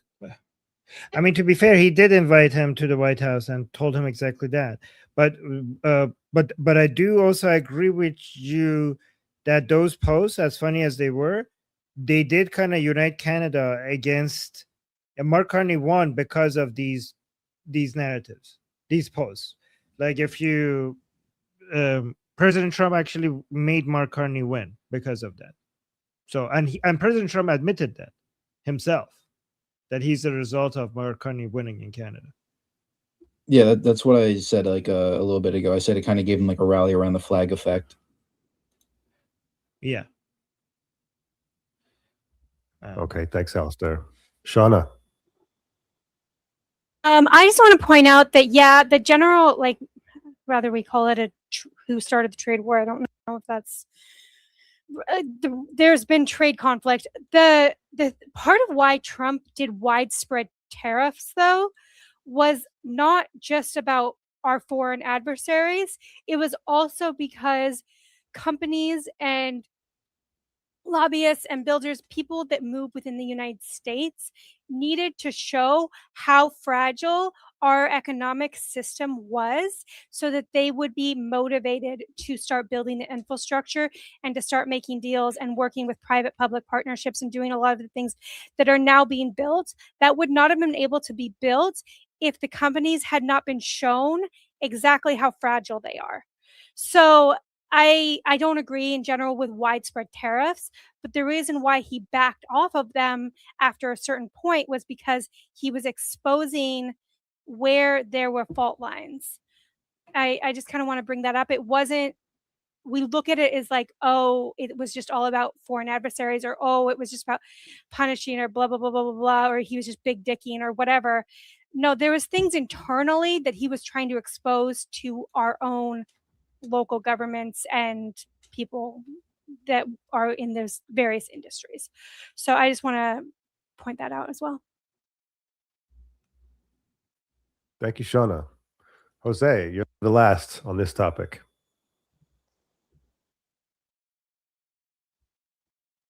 Me? Yes. Okay. Alistair, this is just a little bit of a reminder, like I do with everyone here, that starts complaining about the style of Trump's diplomacy. He's a businessman first and always. It might not work diplomacy-wise, but it works business-wise. Okay? So yeah, it looks like that the tariffs are supposedly affecting a lot of people, but you got to really wonder what's really affecting a lot of people. You live in a blue state. How much are you paying in your gas tax for your fuel? How much are you paying in the upcharge? Do you really go to Mondani's grocery stores? How many of them close in your area? You got to look at the other factors too. Okay, anyone complaining, they might have themselves to blame for who they put in place in your state. And I'm talking about the governor and the mayor of New York. So it's one of those things where I'm always really careful to say this to another member of the group, but you got to remember, he's a businessman first. And that includes everything he's done with Iran. He's given them an out, a business out, period. And they've decided they're going to treat him like a regular politician. That just doesn't work. Okay? And the same thing with his first term. He ran it like a businessman, not like a politician. That's all. Okay, thanks, Jose. Thanks, everyone. This was a great conversation. And I believe we have super chats. Yes, we have two super chats. One is from Casey. Casey is saying Carney has used the words New World Order. Okay. I mean, the word New World Order could be a good thing or a negative thing. If people are saying it because they want to change what we currently have, then that's dangerous. If they by new or if they are referring to the one that we have as a new one, compared to the one before it, before World War II, then and they want to keep this one, then that's a good thing. But if anybody who's deciding to change the world order that we have is dangerous, okay, don't change it. This is working out very well. Yeah, so like the communists, the Putin, CCP, the jihadis, that's they all want to change this Western-led global order that we have, and like no, thank you. So if Carney is saying that because he wants to change it as well, then yeah, that's dangerous talk. And thank you. For the super chat, Casey. So I have to see that in context. What it was he referring to? And Noah with the super chat. Thank you so much, Noah. The Persian American saying it's mostly Quebec that wants to be European. Is Quebec? No, Quebec thinks it's already European. The other ones want to be European. Right? The other ones want to be European, but Quebec thinks like I'm already European. Like I don't want to be. What do you mean want? We are European. All right, but yeah, good point. Thank you so much, Noah, for the super chat. Kevin, thank you so much for the membership gift. I appreciate you. Thank you. Oh no, not Kevin. Cappy. Sorry, and thank you for your service. I remembered. Yeah. My God, why do I keep forgetting? Alana, thank you so much for the super chat saying, do people know how Trump conducts business? He actually asks for everything when other nations don't accept minor negotiation. His strategy, not insane. Yeah, I mean, I think President Trump's strategy is kind of like The Apprentice. He just like lets people, he just looks at everything and tries everything and sees which one is working. And then he just goes with that. That's what I think his strategy is. Right. Thank you, Elena. Thank you so much for the super chat. He looks at the results. And not just business. That's not just his business strategy. That's also his politics strategy. Like different people come to the White House and like, I think this works. I think that works. I think different people with different philosophy. And I think what Trump is like, okay, you go try that. You go try that. You go try that. We'll see which ones is going to produce results, and we're going to back the ones that are going to produce results. Kind of like The Apprentice. That's what I think he does. And thank you, Elena, for the super chat. It's kind of like that. It's like I think like the Rubio versus Vance is kind of like an episode of The Apprentice. I think that's what's happening also between Rubio and Vance. All right, what's the next topic? Next topic is Shauna, who wants to talk about immigration. Yay! Yeah. So immigration is down. There's a lot of places where there is immigration. We tend to focus a lot on like H-1B and illegal immigration as the like two areas that we get talked about in the media. So that's what I was kind of familiar with, but there's actually like a lot of different types of immigration I'm learning. So that's an area that I still am learning about. But I just wanted to talk about the fact that our people are starting to self-deport and also cancel their own immigration applications and just kind of go back home. But there is one critical area that there's a little bit of a bottleneck, which is farming. For farming, they still need, I think it's H-2As is what it's called. They still need farm hands for very specific jobs. Namely, robotics are not advanced currently, like today, to like go and hand pick fruit and identify the best fruit and like make sure it doesn't bruise and all of these other things. There's still human hands that are still better at certain things. And so they are actually what they're doing. That's the one area where they're increasing legal immigration. And that is happening because the farms have been really, really reliant on illegal immigration and just having people come in through the back door. And now they're forcing farmers to basically say, no, you have to, they have to go through. Yes, we recognize that there is a shortage here, that technology isn't quite there yet. But you have to have them come in legally. You have to kind of come up with a way to make sure that they're seen and validated and all of that stuff. The other thing, though, that's happening that's helping out reducing it is also moving factories closer to where things are. One of the critical issues that we have where tariffs have hurt our farmers is it's not so much our tariffs, it's the revenge tariffs that China did, is we ship a lot of our raw materials out to be processed in other places. But because of robotics and AI, we can now build the processing plants here. And then they're just getting engineers and more specialized techs to help maintain the facilities and do those kinds of jobs. So we're building up jobs that are better skilled. But we're also moving industry closer. So in my state, for example, we produce a lot of apples. There's a huge apple farm industry here. There's a plant down in California that is actually just moving here to cut down on fuel costs. So that's going to reduce jobs in the demand for jobs in things like trucking.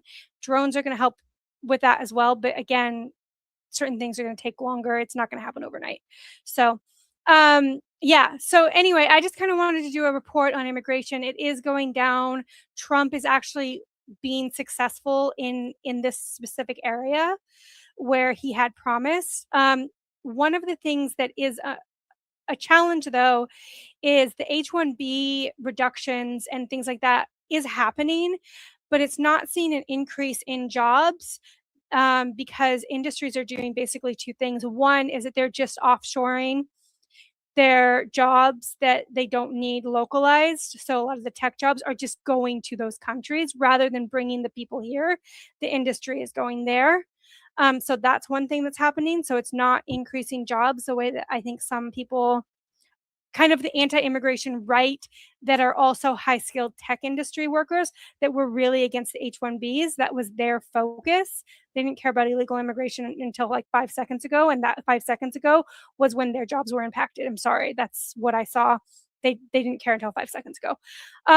But their jobs are not actually coming back because of AI changing, creating less demand. And then a lot of jobs actually just going overseas, completely shifting to overseas markets. So when we look at a lot of the complaints that young people are having, why there's been a shift in focus on the economy from both the left and the right amongst young people, it's mostly young, high-skilled workers who can't find jobs at the moment or can't find good paying jobs, and so they're expressing frustrations. But the problem there, I think the reason why, is because Trump has actually handled a lot of the immigration, and the immigration did not solve what they thought it was going to solve for them specifically, for these kind of upper middle class people who thought, oh, if you get rid of H-1Bs, then I'll be able to find work, because they were competing with foreigners for a while, but now they're competing with AI or just competing with jobs being shipped overseas. So, yeah, so that's my report. It's just the immigration policies are working. We're kind of seeing where we still need skilled labor and where we don't. There's going to be a loss of jobs in some places, but I also just want to point out the hypocrisy of some of the upper middle class right wingers that are screeching about the economy now. They did not give a fuck when it was automobile workers in the 90s. It's the same demographic of people. They only care now that it's their jobs being hurt. So.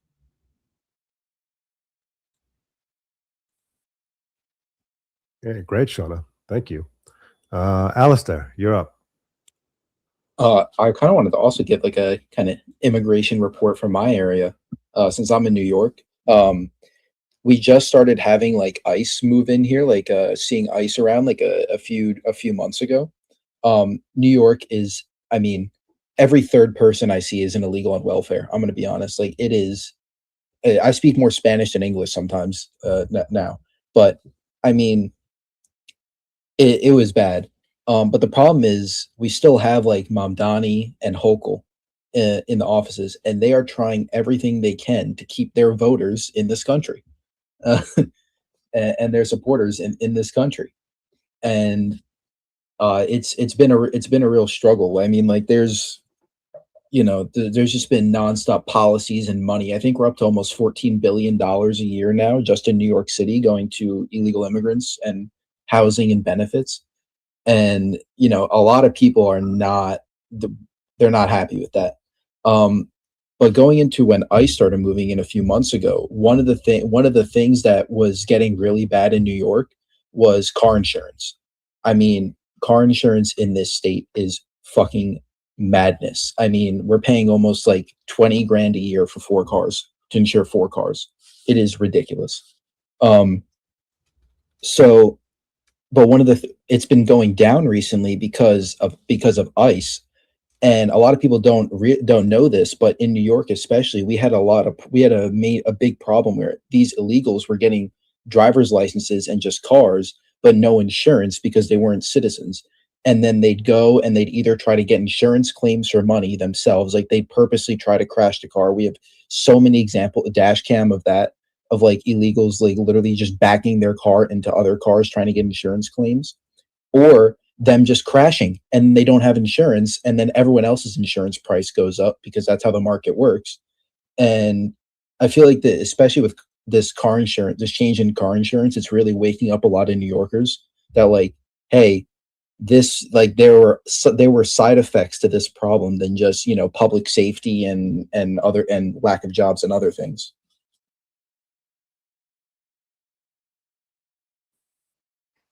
Great. Thank you, Alistair. Shauna.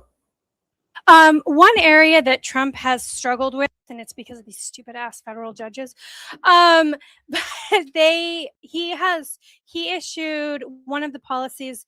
I can't remember how it was through. I get the details like fuzzy, but he tried to do a 75 country ban, and it was all based on the countries whose populations come here, and they are on things like welfare or using public like goods or services, or what they like abuse those services, and then they so they abuse those services, and so he tried to basically say, look, you can't come here if you're going to be a net drain on the system. And a judge basically said, no, you can't do that because blah, blah, blah, blah, blah. The administration is doing some stuff to try to figure out how to basically get around that. And I think they're working on a case. But there was backlogs because of this. So it did help a little bit while it was being adjudicated. Even though we lost the case, it did cause some people to self-deport and things like that because they didn't think they were going to get in. And there's still checks and balances in this country, thank God. But so there's some stuff being held up because of federal judges. I just wanted to kind of like finalize with that. And I think it's kind of bullshit that we take in anybody, like that we would take in anybody that's going to be a net drain on our economy. Makes no, like, you can't come here if you have like work and family back in like Brazil. That was one of the countries. And you come here just to be on food stamps and welfare, whatever else. Like, why? We don't need you here, like, at all. So that's kind of how I just kind of want to point that out, that the left and even some portions of the right are trying to pull this idea of like, no, you can't have a 75 country ban because that's racist or mean or XYZ. Like, no, if we can show statistically that this population is a net drain, we should not be bringing them in. Like, yeah.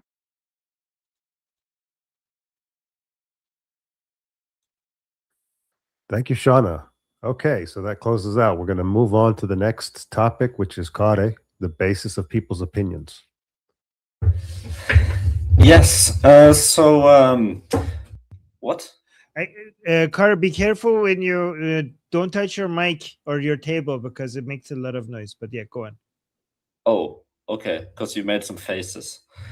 Yes. Yes, I wondered what they were for. Okay, so yesterday you mentioned how a lot of people, and we have to remember this about, people in different political circles online and so on, that a lot of people don't form their opinions based on logic, but do it because of it's tied to an identity or something like that. And so my default here is that I have always been kind of introverted and nerdy and have a bit of Asperger's and so on. And so well into my 20s, I was kind of trying to understand other people's opinions by thinking, okay, so how does this other person's opinion make logical sense inside of their head? And I would kind of try to steel man inside my head what they would be thinking to make it make sense logically. And what I've realized in adulthood, as I've gotten more life experience with people and looked more into psychology and so on, is just how different people are personality-wise, and how people have all these kind of different dispositions that make them form opinions on many different bases. And for example, one thing I didn't understand about wokeness really for a while was how their main tool was basically that if you think this or that, then you are a bad person who will be socially excluded. And I would just think, but that doesn't persuade me. That's not a logical argument. That doesn't convince me I'm wrong. But of course, that was never the point. And I'm thinking the people who would think that way are probably people who have their opinion in order to fit in with a group rather than because it makes logical sense to them. Yeah, so this is a problem that a lot of truth seekers have, is that they assume that other people are truth seekers, right? And they talk to them as if they're truth seekers, and they want to convince them that their opinions are wrong as if they're truth seekers. And they don't understand the utility of belief. Truth seekers, they judge other people from their own perspective. They don't understand. That's why they don't understand the utility of belief systems, right? And the problem is that if you are genuinely a truth seeker, you're a black sheep. You're not normal. You're a mutation, and that's a good thing for society. But also, it's a misunderstanding for us to think that we're good and they're bad, because the human brain, the wiring of the human brain requires most of the humans to be followers and accept a norm, right? And just accept and follow the trend. That's not a bug, that's a feature. We, the people who are the rebels, who question things, we sometimes get a sense of superiority, which is false. There needs to be, just like in biology, you need to most of the cells to copy the DNA as closely as possible. That's what you need most of them to do. But you also need mutations for the sake of evolution. In the world of memes, in society, right? You need most humans to be followers, but you also need room for innovation for a small percentage of humans to become rebels and question things, right? But because we think because we're questioning things, and here's the thing: people who question, that doesn't mean that they have the right opinion. Okay, many of the people who question things and don't accept the norm end up becoming crazy conspiracy theorists, right? So the people who question things, a small percentage of them end up becoming people who question things the proper way, and get a more accurate representation. The belief system ends up representing objective reality in a more accurate way. But some of them actually go, it's very similar to biological evolution, right? Because most mutations end up turning into cancerous cells, right? But you need the mutations just in case some of them end up introducing a new method, and the mutations are required for the evolution. In the same sense, in a society, you need most people to just be blind followers as much as possible, and you need some rebels, and most of the rebels are going to have destructive ideas, but some of them end up becoming question the norm and introduce new methods, and that's the main reason why we have progress in society as a whole. So the people who question things also make a mistake. They first have a superiority complex because they notice that they're questioning things and everybody else is following, not knowing that everybody else following is required for, or else everything. If everybody was questioning everything, then the whole thing will break apart, right? So it's interesting because there was an experiment between these apes and humans, human children, right? And then you had these boxes, right? These black boxes that they gave to the human. This is on YouTube. You should go watch it. It's amazing. So in these boxes, there were some levers that you pulled, and these things that you push, and the button that you pressed. And for the human children, if you did everything, the scientist will show all the things you need to do, and then a candy will fall out. And then you give it to the child, and the child looked at what the scientist did, and they did all of those things for them to get the candy, and they were successful at getting the candy. They did the same thing for these apes, and the apes watched the scientist, and for them a grape would come out, and they would follow the scientist, and they would get the grape out, successful, right? But then they changed the boxes to transparent boxes, and now both the humans and the apes could see what's happening inside the box.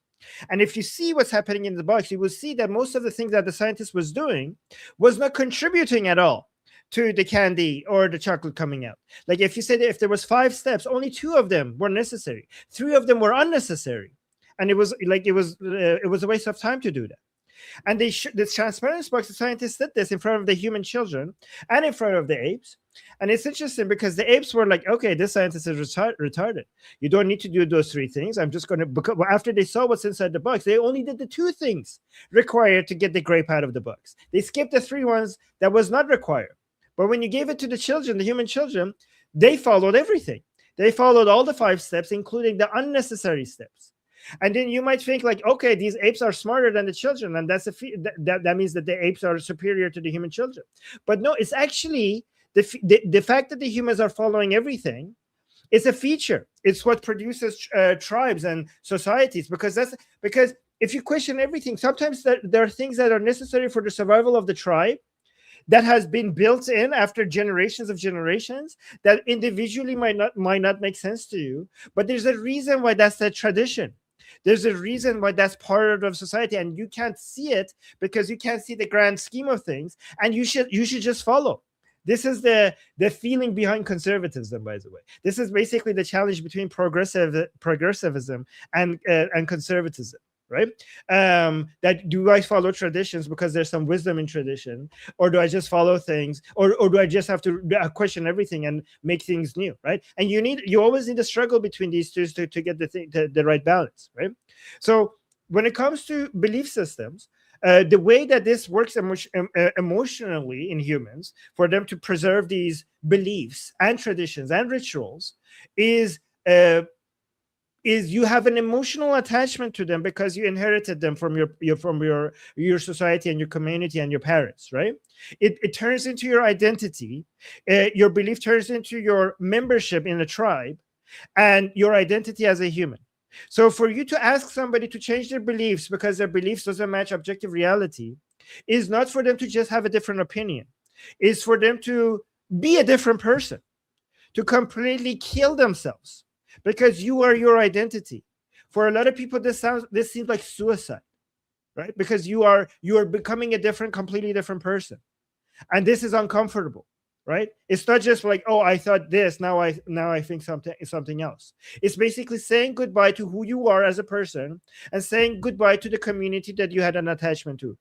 and being outcast, turning into an outcast, feeling shame and guilt because you no longer you are no longer like them, right?